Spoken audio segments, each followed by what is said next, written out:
What's up, everybody? Jared Sandler here with you, getting ready for the Rangers and the Diamondbacks. And my crazy hair, the headset, the mask. I mean, let's be real, I don't have good hair to begin with, so not sure that would make a difference. But I want to do a game preview and happy to answer some of your questions. So for those of you who are tuning in for the first time, welcome. Please feel free to share with your friends, Rangers fans, baseball fans, whomever you think might be interested. Going to try to do these on YouTube before every game. I can't promise that I'll be able to every single game, but I'm going to do my best, and we'll try and make sure to spread the word on social media and whatnot. So, if this is something you're interested in, be on the lookout. Something I'm happy to do. We'll kind of preview the game, but also answer your questions, throughout the conversation. We'll be able to talk pretty much right until 2:00 today. So fire your questions away, and we'll definitely be able to get to them. Already had some questions submitted on Reddit. They do great work, the Reddit Rangers thread. If you're into Reddit, that sort of thing, they have all sorts of Rangers conversation. Got some questions about the opportunity to get Mike Foltynewicz and whether or not the Rangers would take a chance. So he was designated for assignment by the Braves, had a really rough first start, disappointing 2019 after a really good 2018. He's not owed a ton of money. A lot of times a guy's DFA'd and you look at the contract and you just roll your eyes. You're like, there's no way I'm putting in a claim, because if you're not familiar with how it works, if a guy goes unclaimed, if he clears waivers and becomes a free agent, you're not on the hook for whatever his contract is. You're on the hook for whatever sort of agreement you come to. If you put in a claim on a guy, then you're assuming the contract. But with Mike Foltynewicz, he's a free agent at the end of the year. Not really a whole lot that you're committing to him, around $2 million. I guess the question then becomes, A, do you believe in him? Do you think that Mike Foltynewicz has got stuff left? Do you see things that gives you reason to believe that 2018 is a little bit better than Colby Allard? But what about the investment in Colby Allard and getting him that experience? And frankly, I don't know that Mike Foltynewicz is better than Colby Allard right now. So, a few things that go into that. Again, do you want Mike Foltynewicz over fill-in-the-blank person? So, and for all I know, the Rangers have put in a claim. We'll find out. They maybe put in a claim, but, they aren't going to be the ones to get him. But that's a good question. And, as far as the guys who become available and become free agents or, whatever the case might be, this is not a ridiculous suggestion. I just don't know if it's something they're actually going to pursue. Again, if you've got any questions, please feel free to submit them. Would love to answer your questions. Would love to chat with you. We got a question here from Craig about Ronald Guzman.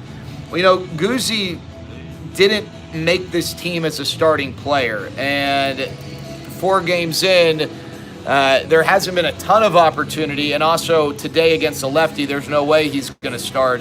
He's going to get his starts against righties, but he's not your primary option right now. He hasn't earned that.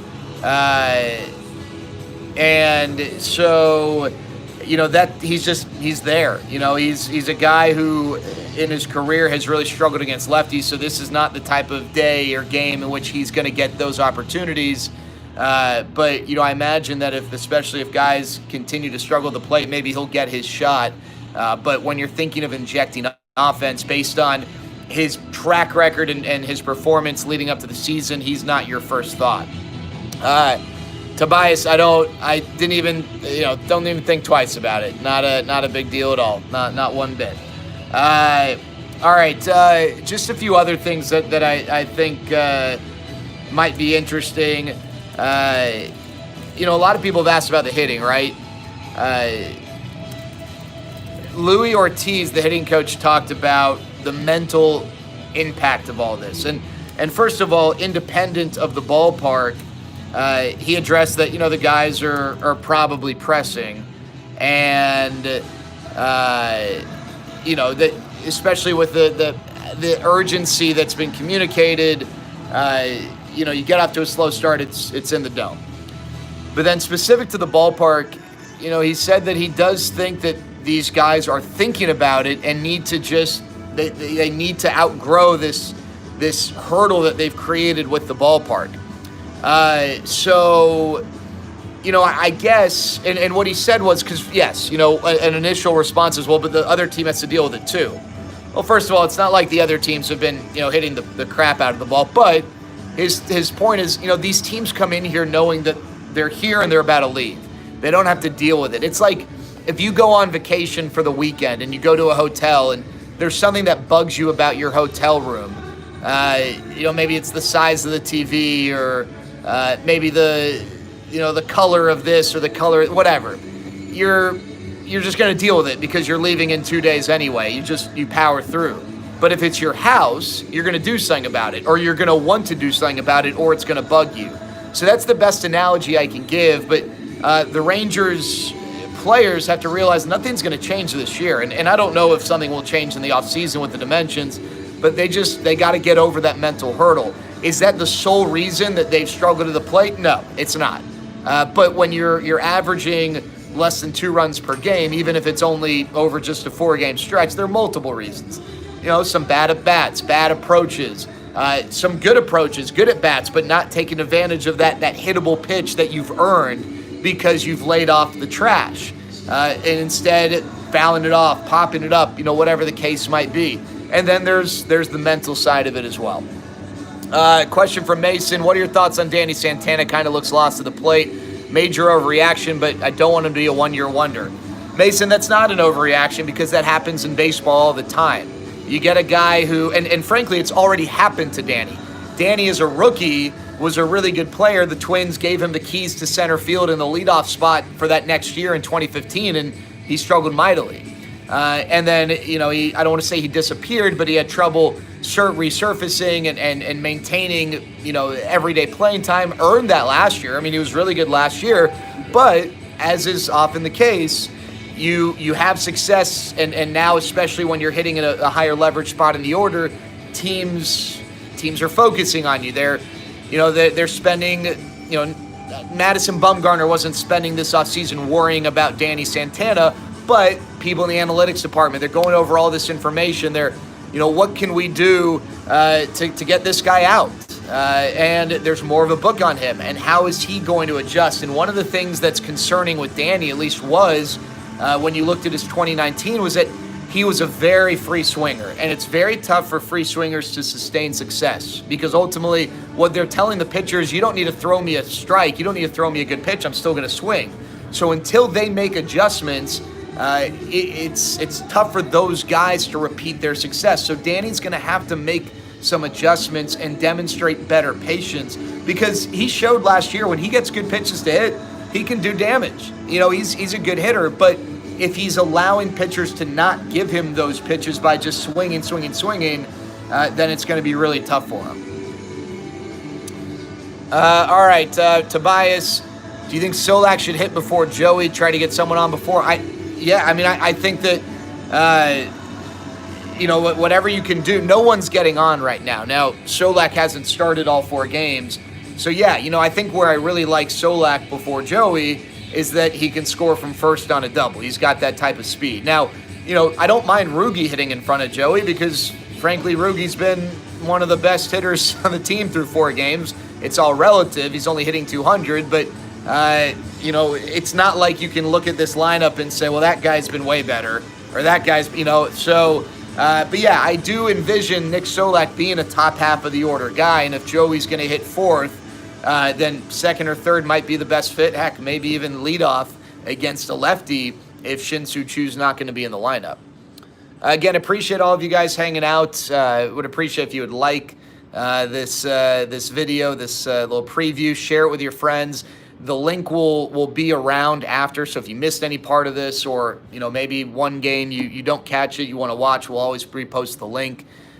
So really appreciate all the support, but would appreciate if you could like and share. Would love to build up a community in doing this to have some great discussions before games. All right, Grandma's Couch with Fielder and Choose contracts coming out the book. Do you think the Rangers? Yeah, I do. That's a great question. And here's the thing with Anthony Rendon. We're all frustrated that Anthony Rendon's not a Ranger. But it's not that the Rangers were not willing to shell out the money. I think they felt like they were in prime position. The Angels gave a better offer, and they never got a chance to match. And maybe that's on them for not, bugging the crap out of Scott Boras. Do we still have the best offer? Do we still have the best? I don't know how this stuff works. I've never been in the front office pursuing a free agent. But it's not that they weren't willing to pay big money. I mean, they had offers on the table that were north of $30 million a year. So I do think that they're ready to spend. My hope is that they spend up the middle. I think this team can certainly improve up the middle. I'm excited about Leody Taveras, so maybe you wait a year on a center fielder. What's Elvis's future? That's a question that's got to be asked and then internally answered. And maybe they wait for a guy like Trevor Story 2 years from now. But they're going to be lots of names. There are names every year. Now, this upcoming offseason is going to be interesting with the impact of the pandemic. So I just don't know how the heck it's going to play out. But I do think the Rangers are going to be aggressive financially. All right, Mason, Elvis, blah, blah, blah. Do you think it's... Yeah, Mason, that's a great question about with everything going on. These guys are definitely playing with more in their head than typical because of all this. I know it's easy for us to say, well, they got to be able to compartmentalize, and some guys are better at compartmentalizing than others, but it's possible. It's very possible. There is a lot going on, and athletes are looked at maybe with more responsibility right now than ever before. Not only to set an example with the pandemic, but with a lot of the social stuff, so that's definitely possible. Christian, have you heard how the players are reacting to how the batting orders be? Christian, they get it. These players, first of all, that's just the nature of baseball these days. In the 90s, you saw a lot more consistency, early 2000s, but with the way data is consumed, you see team to team a lot more differentiation.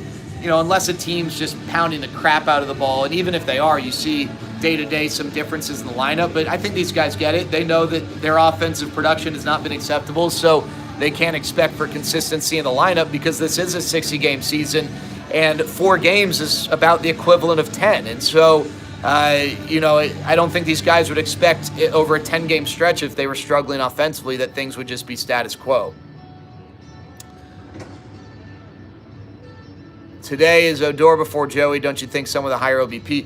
Again, Tobias, 4 games in, Odor's given. First of all, Solak is ahead of Joey. And Rugi hits a lot of doubles, so I'd like Solak hitting in front of Rugi, so again, he can score from first on a double. But with Odor and Joey, Odor's, again, it's relative. I'm not saying he's been great, but of the guys on the team who's been giving the team good at bats, Odor's been up there. His on-base percentage is, I think, second or third on the team through 4 games. So I get what you're saying, but and if this was last year's production, then yes. But we can't base this solely off of 2019. Rugi runs well, so he's got that going for him. I don't know. Maybe do you put Rugi second and Solak third? Perhaps they'd consider that if there was a righty on the mound. But with a lefty, I think they want Solak getting that extra at bat, perhaps. Hey, Mason, I appreciate it. Thanks so much. God bless you as well. All right, we got a couple more minutes. Sexy Beast, if I were to create the lineup, what would it be? Regardless of who's on the mound, because it does change lefty, righty, etc. But I like Chu leading off for now until he proves otherwise. Probably Solak in the 2-hole. I don't know who the ideal number 3 hitter is, so maybe it is Solak and you have someone else in the 2-hole. But I think for me right now, we'll go Solak 2, Willie 3, Joey 4, Rugi 5, Frazier 6. If Santana's in there, we'll go Santana 7, Chirinos 8, and Kiner 9. But that changes pitcher to pitcher, day to day. Do you think Globe Life feels... yeah, Tyler, it's definitely playing so far as more of a pitcher's-friendly park, especially with the roof closed. Do you see any of the starters being traded? Yeah, Mason, that's a great question. I just don't know what the market's going to be. I don't know what the pitching market, the trade market, I should say, is going to be. There are more teams who are going to be in contention. So there's less of that divide between contenders and sellers, buyers and sellers. So I don't know what sort of a market will be created, and I don't know how much a buyer would be willing to pay for a team selling someone, because they're only guaranteed to get a month versus 2 months of that player. And while I know that it's not like a month versus 5 months, it's still in negotiation and leverage. That could be a part of the discussion. So I just don't know how active the trade deadline would be.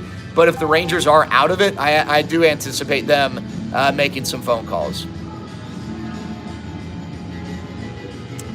Craig, I'm going to try to do it every pregame. The only games in which it might be tough to do when I'm doing play-by-play, I probably won't do it for those games. But when I'm not, my plan is, and I'd love for this YouTube community to grow. So that's why if you could like or subscribe, share with your friends, anyone you think might be interested, I'd really appreciate it. Yes, Aaron, roof is closed today.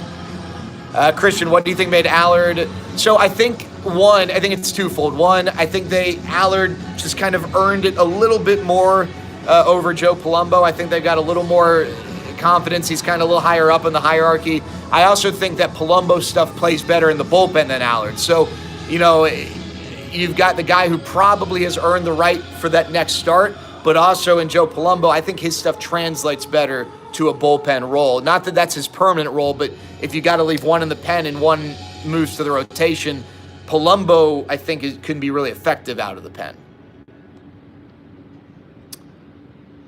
Yep, Agent, I agree. I mean, especially with the way the starters are pitching so far, if they can keep that up, they definitely have a chance to turn things around.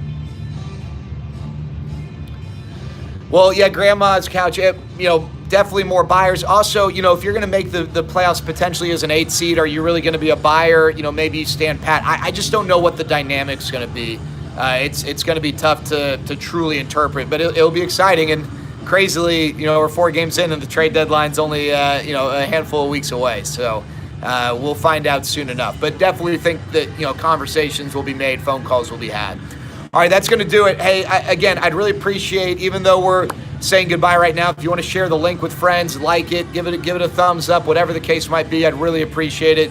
Again, we'll do this before every Rangers game, probably about, let's see, we started this at 1:45 for a 3:05 game. Probably do it around this time, about an hour and 20 minutes before the game. So be on the lookout, but I'll definitely put this stuff up on social media so you can get some notice as to when we're doing this. But thanks so much for hanging out. Hopefully we get a dub today and see the Bats wake up. I'll talk to you guys soon.